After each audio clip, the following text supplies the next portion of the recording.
બાપુ સમજવા જેવા શબ્દો છે. સારા કાર્યો કરવાથી કોઈ આપણું સન્માન કરે કે ના કરે, કોઈ આપણી કદર કરે કે ના કરે, પરંતુ આપણી અંદર જે બેઠો છે એ આપણો અંતરાત્મા આપણું સન્માન જરૂર કરે છે, આપણી કદર જરૂર કરે છે. સારા કાર્યો કરવાથી આપણા અંતરાત્મા ઉપર કોઈ પણ પ્રકારનો બોજો નથી રહેતો. આપણો અંતરાત્મા એકદમ હળવો ફૂલ જેવો થઈ જાય છે. તેમજ આપણે જિંદગી જીવવાનો આનંદ પણ અઢળક અને અનેક ગણો વધી જાય છે.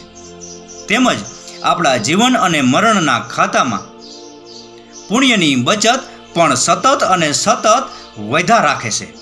એટલે જ કહું છું કે જિંદગીની અંદર નઠારા અને ખરાબ કાર્યો ઉપર નિયંત્રણ રાખી સારા કાર્યો ઉપર જો ધ્યાન કેન્દ્રિત કરવામાં આવે ને તો આપણા સંતાનો તો સુખી થશે, સાથે સાથે આપણા મૃત્યુ પછી આપણે સ્વર્ગનો દરવાજો ખોલવા માટે જાજી મથામણ નહીં કરવી પડે. રાકેશ ગિરીના આ શબ્દો સમજાઈને વંદન. આપનો દિવસ શુભ રહે.